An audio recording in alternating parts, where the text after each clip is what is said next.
8 নং বেলগাছি ইউনিয়নের 6 নং ওয়ার্ড বিএনপি কর্তৃক আয়োজিত কর্মী সভায় সভাপতিত্ব করছেন 6 নং ওয়ার্ড বিএনপির সংগ্রামী সাধারণ সম্পাদক ওহিদুল ইসলাম।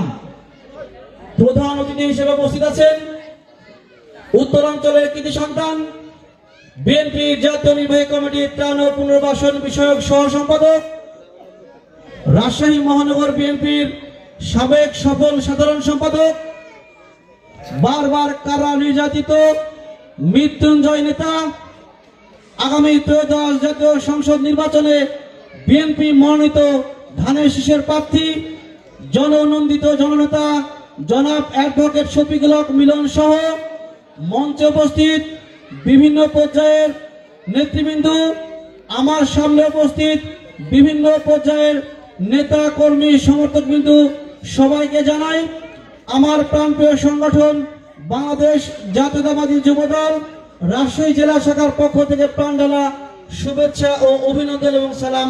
আসসালামু আলাইকুম। আপনারা ফেসবুকে ইতিমধ্যে দেখেছেন যে রাস্তায় 3-4 জন বা কিছু লোক গড়াগড়ি করছে। কেন গড়াগড়ি করছে এটা আমরা বুঝলাম না। ওনারা গড়াগড়ি করে বলছে আমরা স্থানীয় প্রার্থী চাই।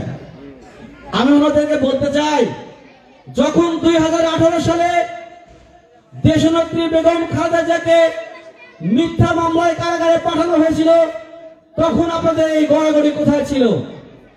যখন 2023 সালে 26শে জুলাই আমাদের নেতা জনাব অ্যাডভোকেট শফিকুল হক মিলনকে ঢাকার রাজপথ থেকে গ্রেফতার করা হয়েছিল, তখন আপনারা কোথায় ছিলেন?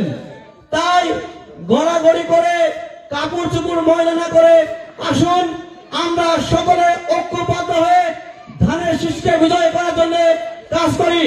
আমাদের নেতা জনাব অ্যাডভোকেট শফিকুল হক মিলন সংসদে গেলে ইনশাআল্লাহ এই পবা মোহনপুরবাসীর ভাগ্যের উন্নয়ন ঘটবে। এই বরগাছি ইউনিয়নের 6 নম্বর ওয়ার্ডের যে অবহেলিত গ্রাম, এই গ্রামে ইনশাআল্লাহ আগামী দিনে সকল উন্নয়ন হবে। এই বলে সকলে সুস্বাস্থ্য দীর্ঘায়ু কামনা করে আমি আমার বক্তব্য শেষ করছি।